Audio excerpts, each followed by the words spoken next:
appliquée ou pas.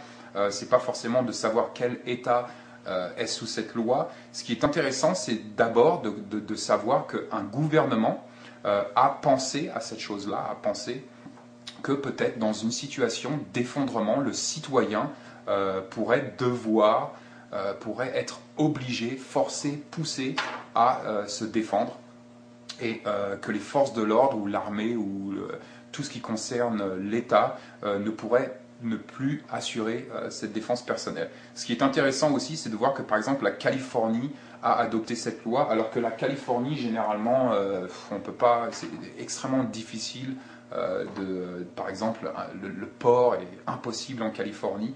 Mais donc c'est intéressant de savoir que le gouvernement a pensé à cet effondrement et a pensé à la protection personnelle et comment ça allait s'arranger. Bien évidemment, en France, vous n'avez pas ce genre de loi. Ces lois sont rares aujourd'hui et on les chérit, mais extrêmement intéressant. Aussi, il y a beaucoup de survivalistes qui ont beaucoup d'armes à feu. Ça vient généralement avec le territoire. Pour moi, c'est beaucoup mieux d'avoir une seule arme à feu, même si c'est un pistolet en 22 long rifle ou une carabine en 22 long rifle, mais de savoir parfaitement l'utiliser plutôt que d'avoir 100 armes à feu et ne pas savoir les utiliser.